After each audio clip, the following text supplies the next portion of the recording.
The poster ripped Stop! with a You sharp can't do tearing this! sound, paper screaming as it split down the middle, and Zara Miles gasped as if the sound had come from her own chest. "Hey, stop!" she shouted, stepping forward, her hands shaking as she reached for the edges of the display board. Officer Brent Maddox didn't look at her. He kept pulling, slow and deliberate, until the laminated sheet with months of diagrams, wiring maps, and handwritten notes dangled uselessly from one corner. "Do not touch me," he snapped. "Step back." "I said stop," Zara's voice cracked. "That's my work. You're destroying it." A small crowd had gathered, murmurs buzzing like trapped flies. Someone whispered, "What did she do?" Another voice answered, "I heard she stole something." Zara's heart slammed against her ribs.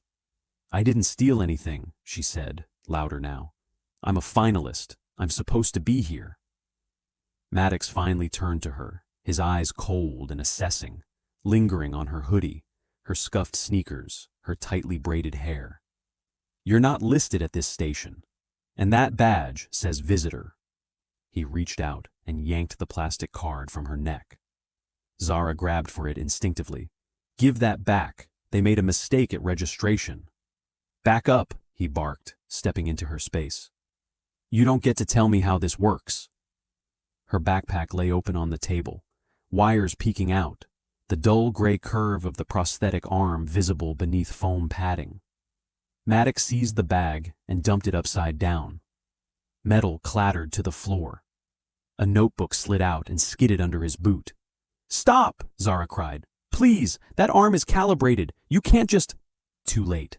The prosthetic hit the floor with a heavy thud. For a moment, everything inside Zara went silent. Then she moved. She dropped to her knees, scrambling for the arm, cradling it like something alive. "Please," she whispered, more to herself than to him. "Please still work." Maddox grabbed her arm and yanked her up. "You're being detained," he said. "You don't touch anything until I say so." "I didn't do anything wrong," she shouted, her voice echoing down the wide convention hall. "You're ruining my presentation." "Enough," he said. "Hands where I can see them." Someone in the crowd lifted a phone. Another followed. Zara felt her face burn, fear tangled with humiliation, hot and suffocating. This wasn't how it was supposed to go. She was supposed to present in 20 minutes. Judges were already making their rounds. This was supposed to be the day everything changed. Instead, she was being treated like a criminal. As Maddox began dragging her toward a side hallway, the noise of the expo faded, replaced by the pounding of her own thoughts. And just like that, the story snapped backward. Detroit had always sounded like noise to Zara. Sirens at night, buses coughing exhaust at dawn, radios playing through open windows. But inside her head, there was always a different kind of sound. Clicks, whirs, imaginary circuits connecting, disconnecting, reconnecting. When she was 8, she took apart her mother's broken blender with a butter knife. "What are you doing?" her mom had yelled from the kitchen doorway. "I'm fixing it," Zara had said, surrounded by screws and plastic shards. "You're going to break it more," Zara had looked up, grinning. "It's already broken." She never put the blender back together, but she learned something more important. Things didn't stop existing just because they stopped working. They just needed to be understood. By the time she was 12, the neighbors had learned to bring her their dead electronics instead of throwing them away. Old radios, cracked phones, a television missing half its buttons. That was how she met Mr. Halverson. He lived 3 houses down, in a narrow brick place with a sagging porch and an engine block permanently sitting in the driveway.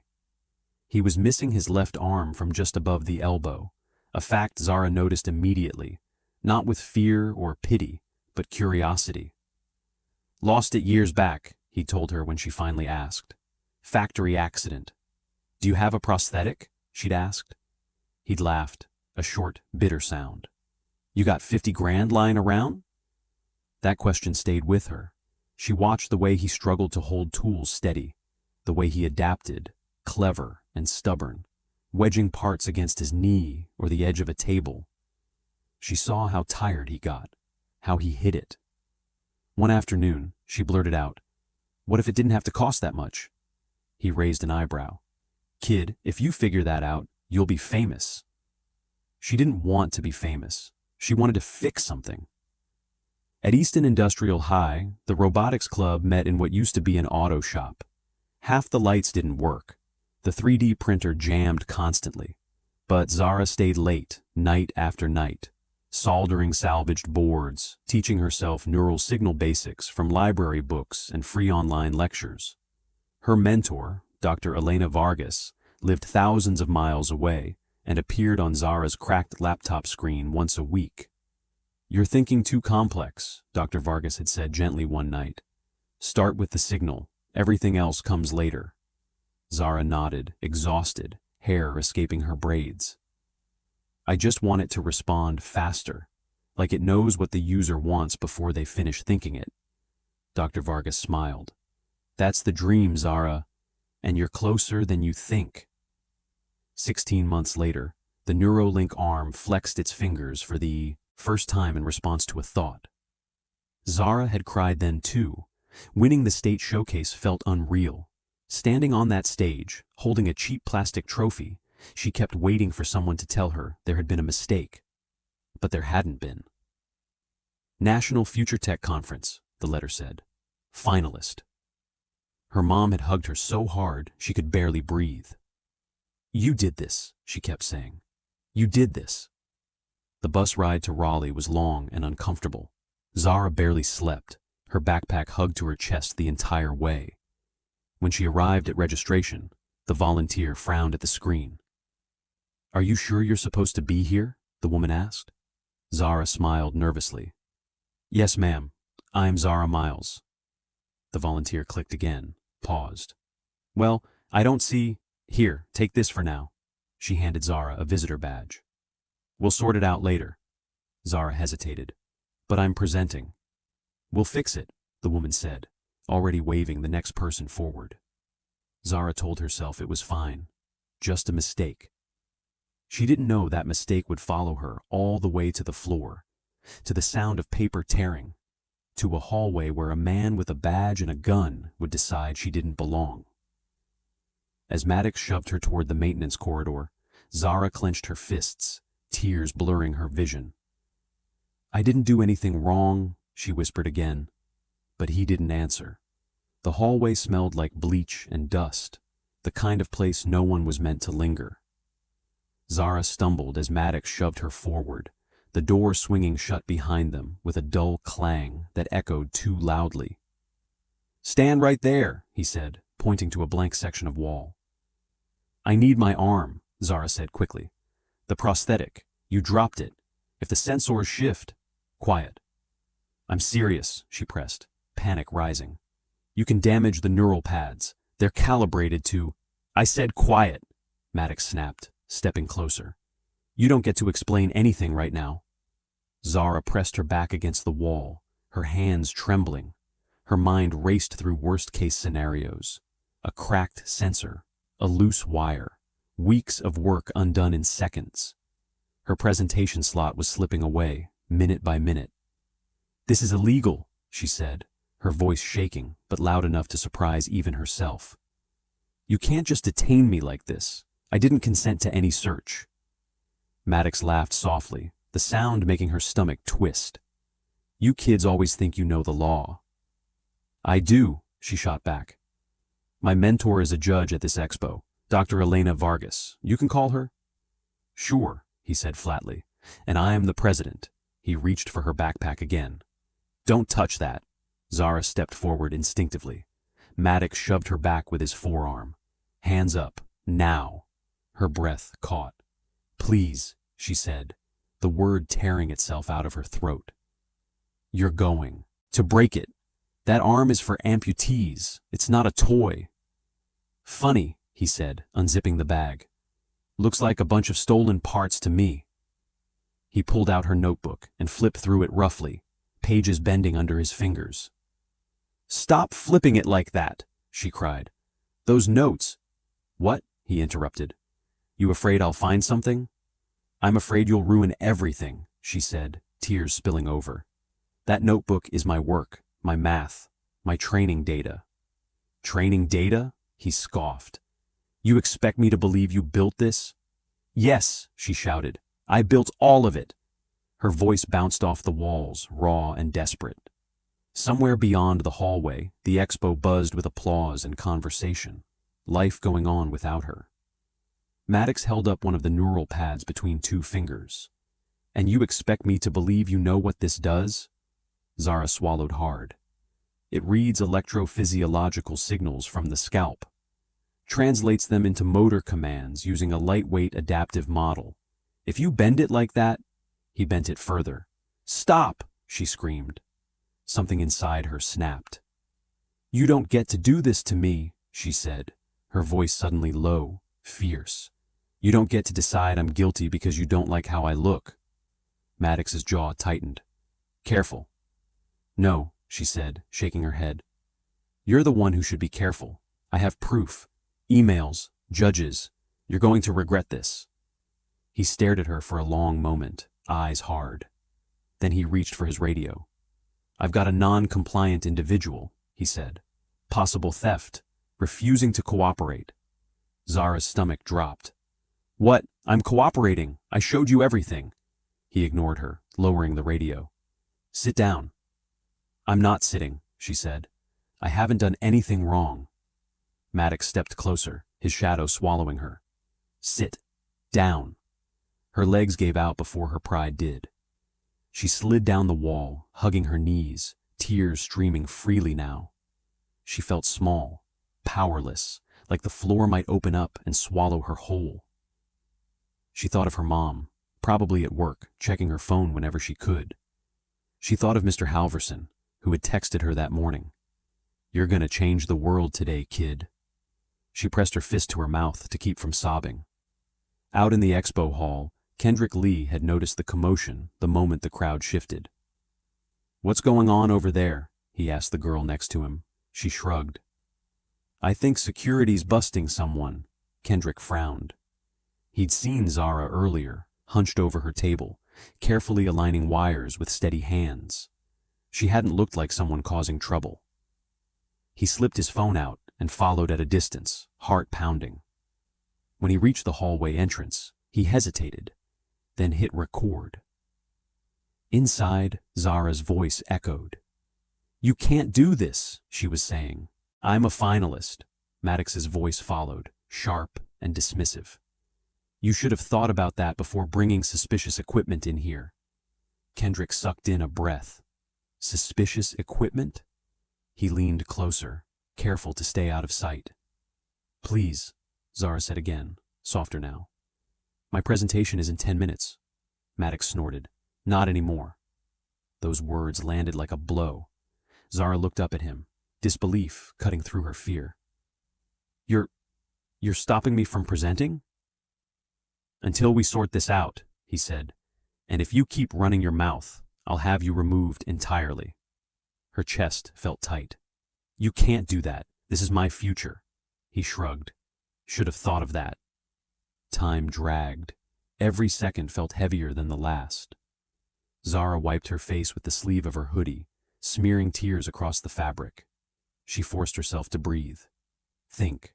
Don't panic. Think. My mentor, she said suddenly. You can email her. Her name is on my registration. Maddox glanced at his watch. Already did. Her heart skipped. You contacted her? No, he said. I contacted my supervisor. That was when the fear truly set in. What if I miss it? She whispered, more to herself than to him. What if they disqualify me? Maddox didn't answer. Minutes later, footsteps echoed down the hallway. Zara's heart leapt, hope flaring despite everything. A man appeared at the doorway, clipboard in hand. Brian Mitchell, the event coordinator. Zara recognized him instantly. Sir, she said urgently. Thank God. There's been a mistake. I'm a finalist. He's detaining me. Brian glanced at Maddox. What's going on? She's being investigated, Maddox said smoothly. Badge mismatch, unverified equipment. Brian looked at Zara, then at the mess on the floor. Her poster, her notebook, the prosthetic arm lying exposed. Is this true? Brian asked her. Zara nodded frantically. No, I mean, the badge was a mistake, but I'm a finalist. I can prove it. Please, please don't let him do this. Brian hesitated, just for a second. Then he cleared his throat. Officer Maddox knows protocol, he said. If there's an issue, we have to let security handle it. Zara stared at him, disbelief washing over her face. You're just going to let this happen? Brian avoided her eyes. Let's just give them a few minutes. A few minutes. He turned and walked away. Something inside Zara broke completely. She buried her face in her hands and cried, shoulders shaking, alone in a hallway, while the biggest moment of her life slipped through her fingers. Kendrick's phone kept recording, and somewhere across the building, Dr. Elena Vargas was checking her watch, wondering why her brightest student hadn't shown up yet. Dr. Elena Vargas hated being late. She stood near the judge's lounge, tablet tucked under her arm, eyes scanning the room for a familiar face. Zara Miles should have been here already. She was always early, always nervous, always over-prepared. Elena, another judge said, sipping coffee. You ready for the next round? Yes, Elena replied automatically, her gaze still roaming. Have you seen finalist booth 47 yet? The judge shook his head. No. Why? Elena frowned. She was supposed to present 5 minutes ago. She checked her messages again. Nothing. No frantic email. No apology. That alone felt wrong. Zara would never miss her slot without a reason.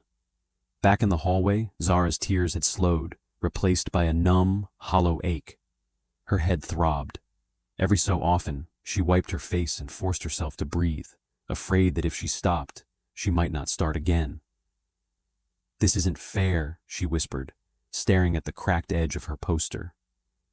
I did everything right. Maddox leaned against the opposite wall, scrolling on his phone like she wasn't even there. You enjoying this? She asked suddenly, her voice hoarse. He glanced up, unimpressed. Watch your tone. No, she said, pushing herself to her feet. Her legs trembled, but held. You accused me without proof. You ignored my ID. You broke my work, and now you're stealing my chance. He stepped closer. You don't know when to quit, do you? She met his gaze, fear still there, but buried beneath anger. I know exactly when to quit. This isn't it. Before he could respond, footsteps approached again. This time they were faster, purposeful. Kendrick leaned around the corner, heart hammering, phone still raised. He hadn't planned to speak. He hadn't planned to get involved. But something about the way Zara stood there, small but unbroken, made his chest tighten. Hey, Kendrick said, his voice cracked slightly. She's telling the truth. Maddox turned sharply. Who are you? A finalist, Kendrick said, lifting his badge. Booth 32. This doesn't concern you, Maddox snapped. It does, Kendrick replied, surprising himself. Because I saw her registration. I talked to her this morning. She's legit. Maddox scoffed. Get lost before you make this worse. Kendrick hesitated. He looked at Zara. Her eyes met his, wide and desperate. Please, she whispered. He swallowed. I'm not going anywhere. Maddox's jaw tightened. You want to be detained too? I want you to stop, Kendrick said, voice shaking but firm. You're crossing a line. Maddox reached for his radio again. That's fine, Kendrick said quickly. Call whoever you want. I've got everything on video. The word video landed heavy. Maddox froze. Delete it. No, Kendrick said, gripping his phone tighter. You're violating policy, Maddox growled. So are you, Kendrick shot back. You searched her bag without consent. You damaged her property. You detained her without cause. Zara stared at Kendrick like he'd just grown wings. You didn't even ask, she whispered. You just believed me. He shrugged weakly. You didn't look like a liar. Maddox stepped forward, lowering his voice. Last chance. Turn it off. Kendrick shook his head. No. For a moment, it felt like the air itself held its breath. Then Maddox's radio crackled. Maddox, a voice said. Status? He pressed the button, eyes never leaving Kendrick. Still handling a situation. How long? The voice asked. Before he could answer, another voice cut in. Officer Maddox. They all turned. Dr. Elena Vargas stood at the hallway entrance, her expression unreadable, eyes sharp behind her glasses. Zara's heart lurched. Dr. Vargas, she breathed. Elena took in the scene in seconds, the torn poster, the scattered notes, the prosthetic arm lying bare on the floor, Zara's red eyes, Kendrick's raised phone. What, Elena said slowly, is going on here? Maddox straightened. Security issue, ma'am. Elena's gaze snapped to him. Why is my student missing her presentation? Zara's breath caught. Student. The word felt like a lifeline. She's under investigation, Maddox said. Badge discrepancy. Elena stepped closer to Zara, placing a hand on her shoulder. Is that true? Zara shook her head. They gave me the wrong badge at registration. I tried to explain. He wouldn't listen. Elena turned back to Maddox, her voice suddenly ice cold. Did you verify her finalist status? I'm following protocol, he said. That wasn't my question, Elena replied. Did you verify? Maddox hesitated. Elena didn't miss it. You didn't, she said flatly. And you detained a minor without contacting event leadership. Brian Mitchell appeared behind her, face pale. Dr. Vargas, I can explain. Can you? She snapped, rounding on him. Because from where I'm standing, you allowed security to harass and detain one of our top finalists. Brian stammered. We were just being cautious. Cautious, Elena repeated, her voice rising. By tearing her materials, by threatening police, by costing her her slot. She turned back to Maddox. Release her, now. Maddox's lips pressed into a thin line. Ma'am, you don't have authority? I have more than you, Elena said. And if you don't step back immediately, I will personally ensure this becomes a legal matter. Silence fell. Slowly, reluctantly, Maddox stepped away. Zara's knees nearly buckled with relief. Elena knelt, gathering the scattered pages, her hands gentle. Zara, look at me, she said softly. Can you still present? Zara nodded, tears spilling again. I think so. The arm might need recalibration. We'll make time, Elena said firmly. She stood and turned to Brian. Clear her booth, now. Brian nodded quickly. Yes, of course. Maddox opened his mouth to protest.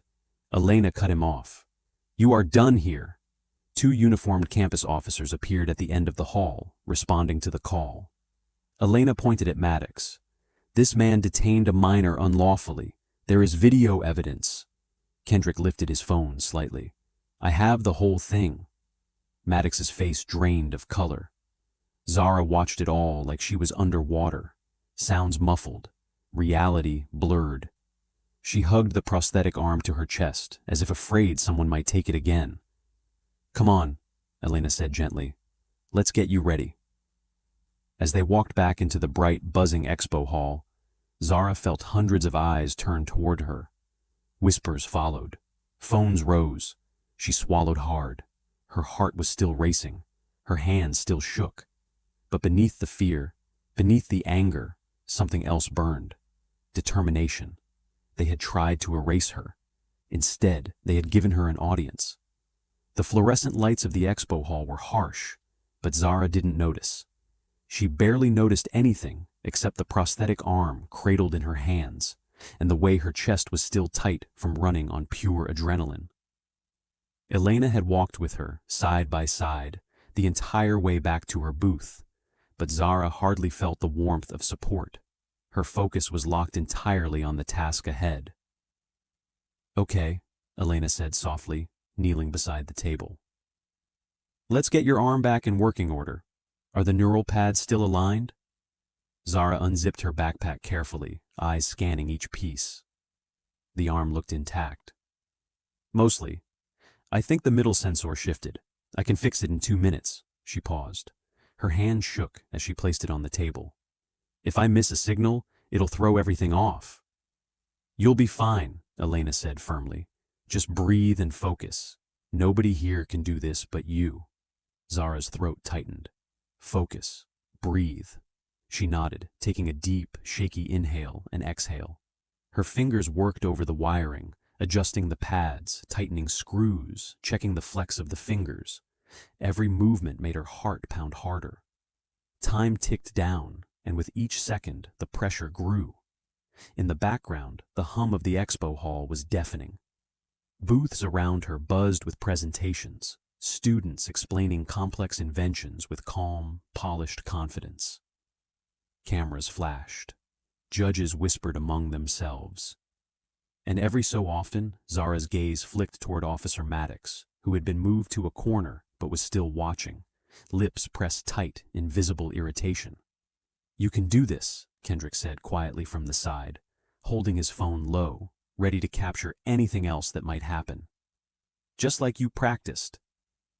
Zara gave a faint nod. She didn't feel brave. She felt terrified. The memory of the hallway, the ripping of her poster, the shaking of her backpack, it all pressed down on her chest. Her stomach churned. She thought of the countless nights she had stayed up soldering circuits, debugging code, and testing sensors. She thought of Mr. Halverson's smile when she first showed him a prototype that flexed at his command. And she thought of her mom, waiting for her somewhere back home, trusting that she could make this happen. The first judge approached, clipboard in hand. Zara Miles. Yes, she whispered, her voice hoarse. He nodded, glancing at the arm, then at the scattered papers. I understand there was an incident? Zara swallowed.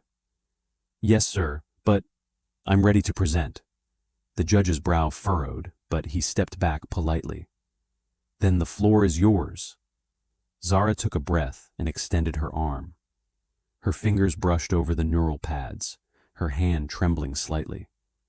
She closed her eyes for a moment, visualizing the signals traveling from her mind to the arm.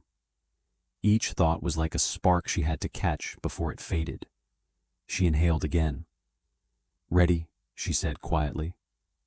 A nearby volunteer turned on the demonstration setup. The prosthetic arm hummed to life. Lights blinked along the small control board, signaling neural connection. The first movement was stiff. Her fear was tangling with the arm's response. But she adjusted her focus, imagining the movement she wanted. Slowly, the fingers flexed and curled, precise, fluid. A small gasp came from the judges. Zara felt a spark of hope. She forced herself to calm, guiding the arm through a series of grips, lifts, and rotations. Every command translated into perfect motion. Her eyes flicked to the screen, showing the real-time neural signals. The patterns aligned exactly as expected. Impressive, one judge murmured, writing quickly on his clipboard. Her heart lifted, just slightly, but the tension didn't leave her. She knew the questions would come. They always did. Can you demonstrate lifting objects? Another judge asked. Zara nodded, placing a small weighted cube on the table. She concentrated, imagining her own hand moving it. The prosthetic fingers closed gently around the cube. With careful precision, the arm lifted it smoothly, rotated it, and set it down without dropping it. Perfect control, the judge said softly. She exhaled a long, shaky breath. It was going better than she dared hope. But then Maddox moved slightly, leaning against a support beam, frowning. His presence prickled her nerves. The anger from before had been replaced by the sheer absurdity of needing to prove her worth in front of someone who had doubted her from the start. She clenched her fists and focused again. This was for her, not for him. Tell us about the inspiration, another judge asked. Zara straightened, lifting her chin. I built this because I wanted prosthetic technology to be accessible. People like Mr. Halverson, my neighbor. He lost his arm in an accident and couldn't afford a $40,000 prosthetic. I wanted to build something functional, affordable, and responsive to the users, Intentions. The Neuralink arm uses low-cost electronics, neural sensors, and machine learning to translate thoughts into movement. She paused, heart hammering. It cost me under $220 to build. It's designed to be accessible, reliable, and replicable. This isn't just a project. It's a way to give independence back to people who need it. The judges exchanged glances. One nodded slowly. Have you tested it? Zara's eyes lit up. Yes, 3 local amputees have used it successfully. Each achieved functional control within 6 hours. The feedback helped me fine-tune grip strength, movement speed, and responsiveness. The demonstration continued. She flexed the fingers in complex sequences. The judges asked about algorithms, noise reduction, battery life, and neural calibration. Every answer came easily. Every movement flowed naturally. The arm responded exactly as she intended. A quiet murmur spread through the nearby audience. Students leaned in. Volunteers peeked from around corners. Some cameras clicked. It wasn't just about proving herself anymore. It was about showing that the work, the nights of solitude, the frustration, the failure, all of it mattered. Elena stepped back, smiling faintly, her arms crossed. She didn't need to speak. Zara knew she had done it. And then, as Zara completed the final demonstration, the arm picked up a small cup of water, tilted it carefully, and set it back down without spilling a drop. Her chest tightened with relief. She had controlled every movement. Every command had translated perfectly. A soft applause rose from the few who had gathered near the booth. Zara's knees trembled, but she didn't drop the arm. She set it down carefully, backing up to face the judges. You've shown remarkable technical skill and practical application, one judge said. And you've done it under extraordinary pressure. Very well done. Zara's lips quivered, but she held her composure. Thank you, she whispered. As the judges moved on, taking notes and murmuring among themselves, the expo hall seemed brighter. Brighter because she had survived, because she had persisted, because she had proven that her work, and she, belonged there. Kendrick raised his phone discreetly, capturing the moment. She gave him a tiny, almost imperceptible nod. Gratitude, recognition, relief. Maddox, standing across the hall, shifted uncomfortably, eyes flicking between her and the judges. He said nothing, the color draining from his face as whispers of the earlier incident reached nearby volunteers. Zara exhaled slowly, feeling exhaustion crash over her. The adrenaline of fear and confrontation finally let go, leaving a shivering, trembling sense of victory. She had walked through the fire, and the fire hadn't consumed her. Her eyes scanned the crowd, searching for Elena, for her mom, for anyone. She spotted Elena giving a small, proud smile and a slight thumbs up. That alone steadied her. The judges had moved on, the demonstration complete, the presentation a success. But Zara knew the real challenge, the one that had started in the hallway, was only just being recognized. She had survived scrutiny, humiliation, and doubt. Now, everyone else had to acknowledge her worth. The applause died down, replaced by the low hum of conversations, clicking cameras, and the occasional laugh echoing through the expo hall. Zara's hand still trembled slightly as she leaned against her table, hugging the prosthetic arm to her chest. Her heartbeat was loud in her ears, echoing every second of the last hour. The hallway, Maddox, the torn poster, the illegal search. It all seemed like a lifetime ago, yet every emotion was raw, vivid, impossible to ignore. Kendrick approached, phone still recording. You were amazing, he said quietly, almost afraid to disturb the moment. I've got the whole thing on video. Zara shook her head, still trying to process. It doesn't feel real. I don't even want to think about it. Her voice cracked. He could have ruined everything. My project, my chance, my future. Kendrick nodded. I know, but you made it. You did it. And now everyone will see what really happened. Zara looked around.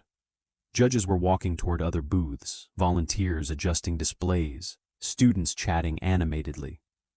The chaos of the expo seemed so ordinary now, but Zara's world had changed. She wasn't just a finalist anymore. She was a symbol of perseverance under impossible pressure. Then came the whispers. "Did you see what happened to her?" "Yeah, security ripped her stuff apart." "She's a finalist? She doesn't look like a finalist." Zara clenched her jaw. She could feel every eye in the hall, the judging panels, the cameras, the phones, and she could feel the anger rising. Not the boiling kind that makes you want to lash out, but the righteous, steady anger that pushes you forward.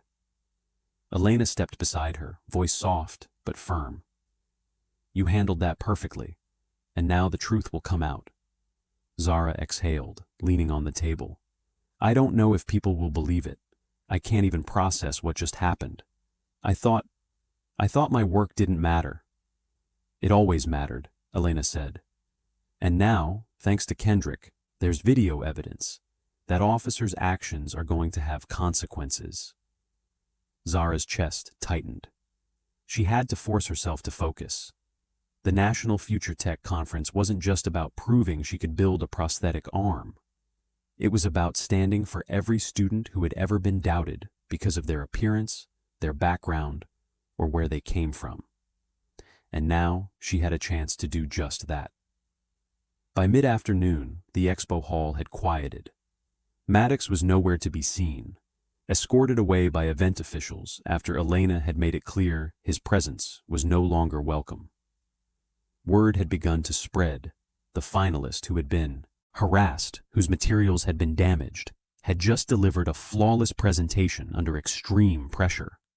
Phones were buzzing, whispers growing louder, social media already stirring as students shared their videos. Zara's pulse quickened. She stepped away from her booth and toward the main floor. People turned, some recognizing her from earlier, some from the whispers of her ordeal. She felt every eye on her, every pair of hands raised with phones capturing her image, every voice whispering her name. "Zara, are you okay?" a volunteer asked, concern clear in her tone. Zara nodded, forcing a small smile. I'm okay, thank you." Elena followed, close enough to steady her if needed. "Come on," she said. "Judges want to see you. There's a media team waiting for statements." The hall seemed endless. Each step echoed, a drumbeat marking her survival. Maddox's disbelief had been replaced by scrutiny, his own reputation under question now. And every second, every person watching, was proof that she had endured, that her work had stood above the noise, above the prejudice, above the fear. When she reached the media area, cameras flashed. Reporters asked questions, voices overlapping. "How did you handle the situation with security? What inspired your project? Do you think your age affected how you were treated?" Zara swallowed, steadying herself. "I focused on my work," she said firmly. "That's what matters. I couldn't control what happened, but I could control how I responded. I built something to help people, and that's what I want to focus on." Elena nodded from behind, smiling slightly. "Well said," a reporter pressed further. "Some people have suggested your background might have influenced the security officer's behavior. Do you have a comment?" Zara's hands curled around the arm. Her voice was steady, unwavering. "It's disappointing, but not surprising. Bias exists everywhere. What's important is that we recognize it, confront it, and continue to excel despite it. No one should be judged for who they are, instead of what they can do." The cameras clicked again. The questions kept coming, but she felt a sense of clarity she hadn't felt in the hallway earlier. This was bigger than her, bigger than Maddox, bigger than one stolen minute or one torn poster.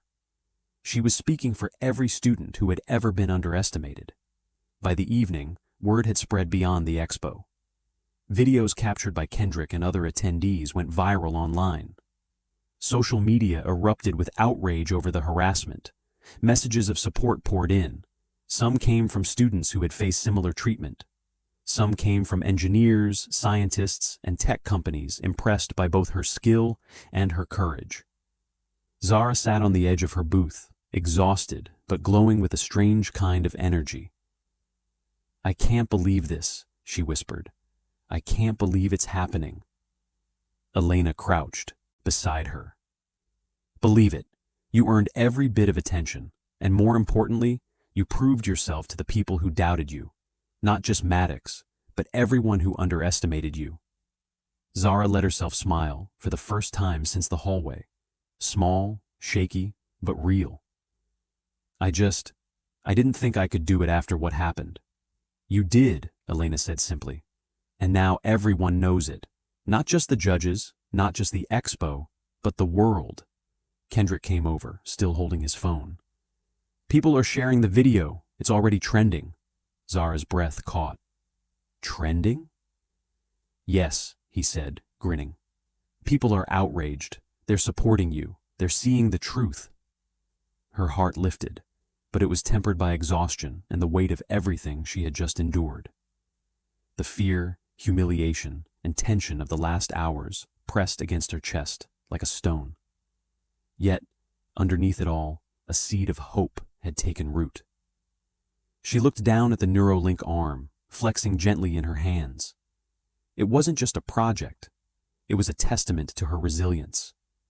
To every hour she had spent alone in the dim light of the school lab, to every failure and setback, to every person who had doubted her abilities. "This isn't over," she whispered, more to herself than anyone else. Not by a long shot.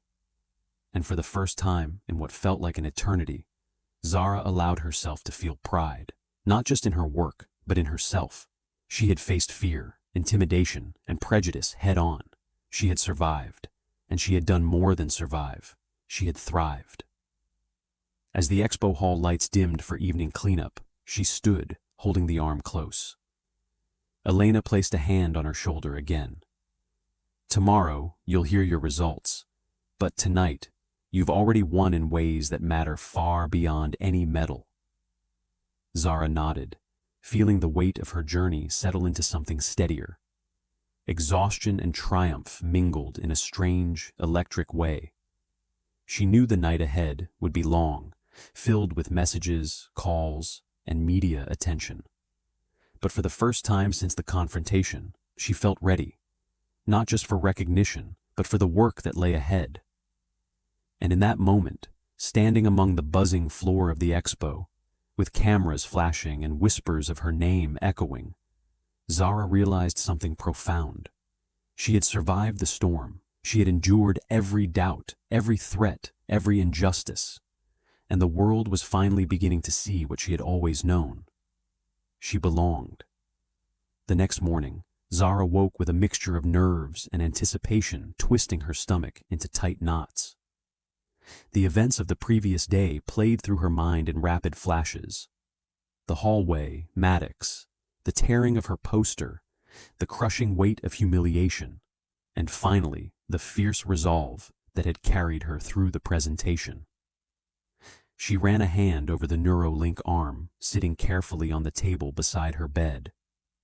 It gleamed in the morning light, unbroken and perfect, a symbol of her perseverance. Elena's message pinged on her phone. "Judging panel convening. Results today. Stay ready." Zara exhaled, closing her eyes. She had survived the worst of human doubt, but now the final test remained. Could the world recognize her brilliance, or would she still be weighed down by prejudice and oversight? At the expo, the air buzzed with excitement. Students and parents crowded the hall, cameras and phones ready. Posters were perfectly aligned. Demonstration boards gleamed. But Zara's attention was elsewhere. She clutched her notebook nervously, reviewing the algorithms, signal mappings, and calibration notes she might be asked about again. The memory of Maddox's scowl fueled her determination. When Dr. Elena Vargas approached, Zara's shoulders straightened. "Zara, come on. The judges want to speak with you first." Walking past the tables, Zara felt the whispers again, but now they carried a different weight. "That's the girl who was harassed." She's amazing. Did you see her presentation? The voices weren't mocking anymore.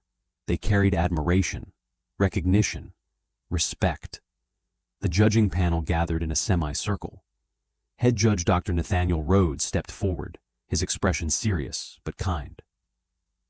Zara Miles, he began, we are aware of the incident yesterday involving one of our security personnel. First, I want to commend your resilience and composure under circumstances that no student should ever face. Now, regarding your project, Zara held her breath. Dr. Rhodes gestured toward the Neuralink arm. The judges unanimously agree that your technical execution, innovation, and real-world applicability are exceptional. We are awarding you the National Medal for Innovation in Youth Science. Congratulations.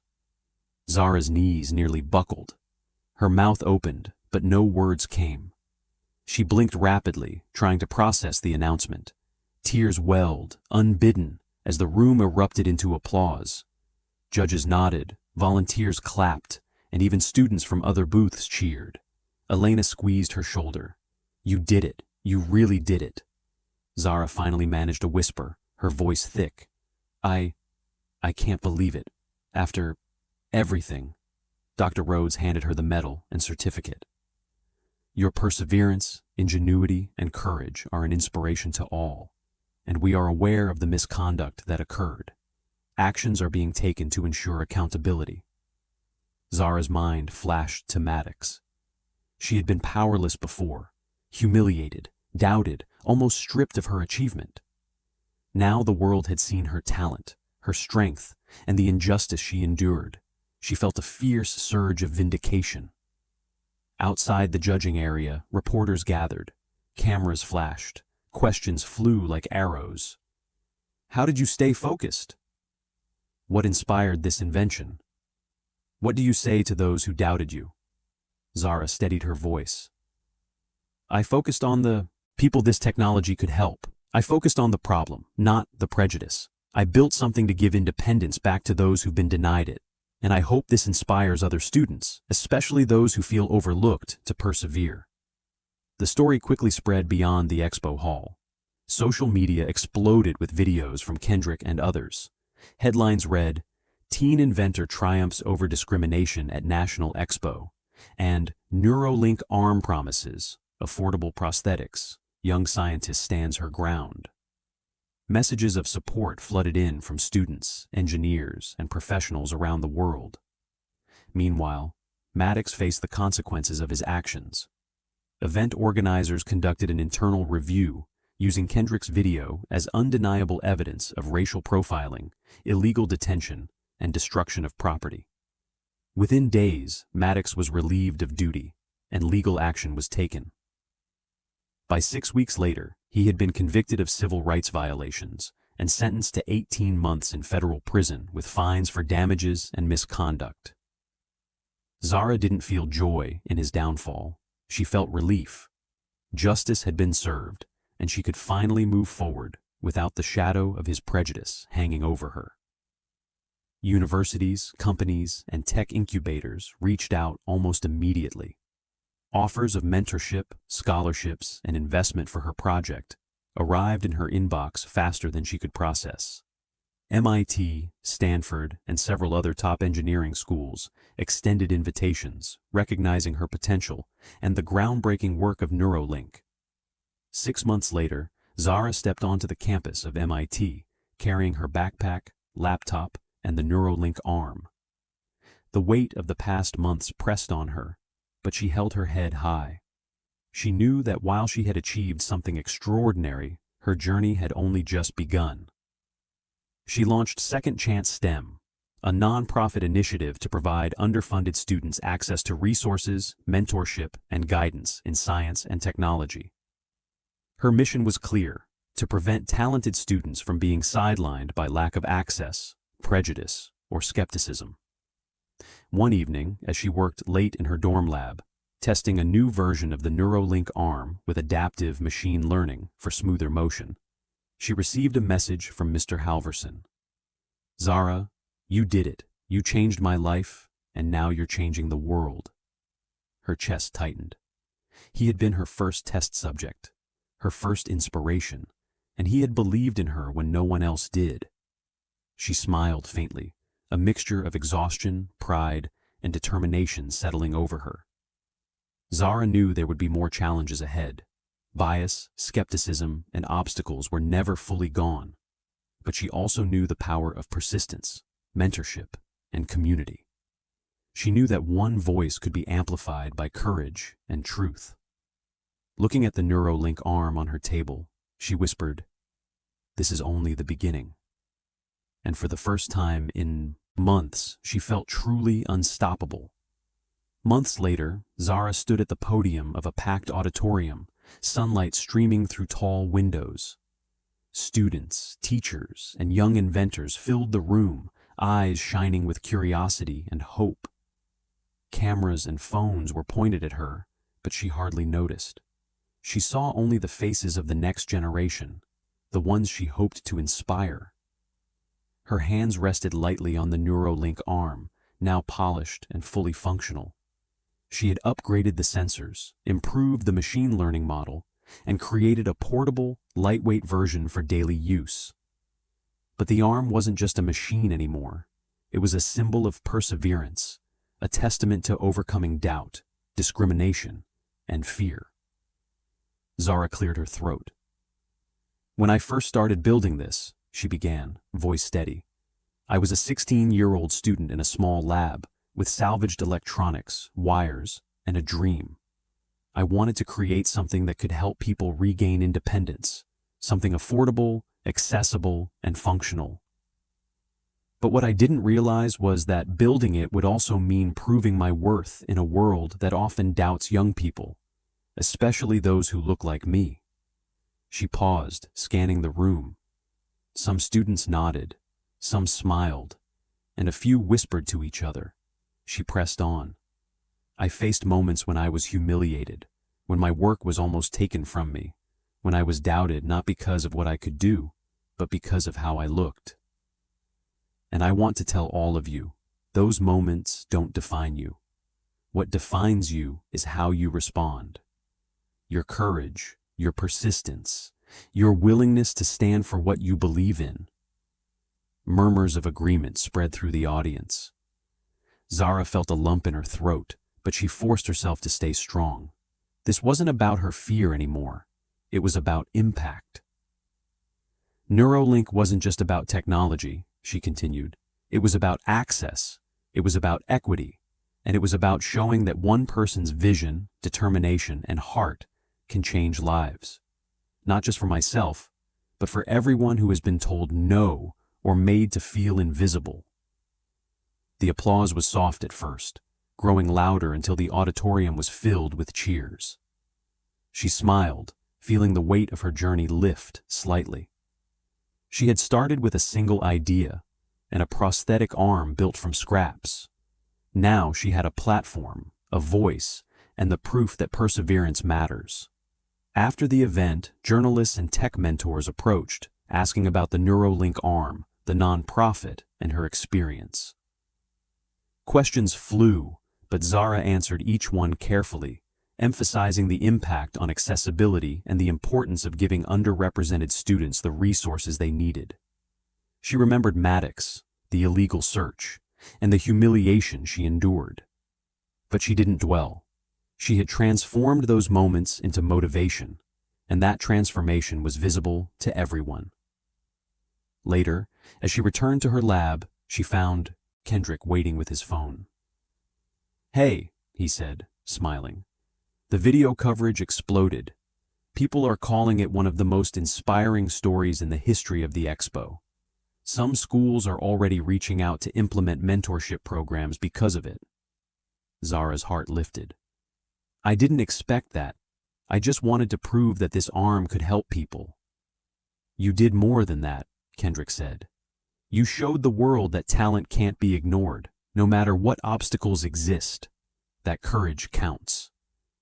She smiled faintly, feeling the exhaustion of months, the late nights, the rehearsals, the heartbreak of being doubted, finally give way to a quiet satisfaction.